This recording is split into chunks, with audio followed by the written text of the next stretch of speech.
Well, to be frank, some of that is environmental. It was, the relationship I had myself in that I knew was wrong and I needed to get out of, but it took me a good, I would say, because I procrastinate. It took me a good 10 years to get out of, and it did the same thing in my first marriage. I should have left 10 years earlier. I should have left 10 years earlier in my second marriage.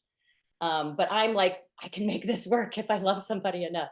And you just, you can't. You can't. So once I took the environmental out of it, then the focus truly was on me and why I decided to live in misery, because it is a decision, because shitty things are going to happen to us in life. And that's just a fact. That's how we learn. We don't learn from wonderful things happening all the time. We learn from the hard stuff.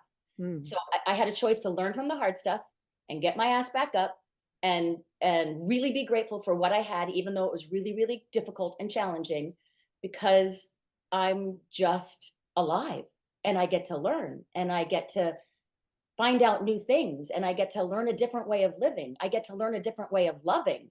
I don't know that I've ever loved this particular way. I haven't loved this particular way before. I've only known, toxic feels too strong of a word, but I've only known that.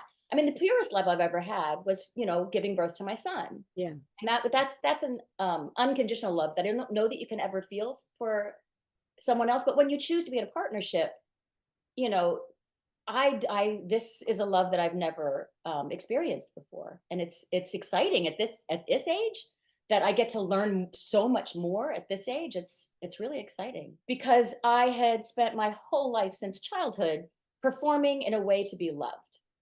Like making sure everybody was happy, denying any and all of my feelings so that other people could be catered to. In fact, learning a way of life to where I suppressed my feelings so much, I didn't even know how to feel empathy any longer for someone else. Because if I felt empathy for someone else, the feelings would be too strong and I wouldn't know what to do with them. So I'm even learning how to be empathetic again and open up my heart and be vulnerable to allowing feelings to really flow. So it's a really kind of scary but exciting place to be in.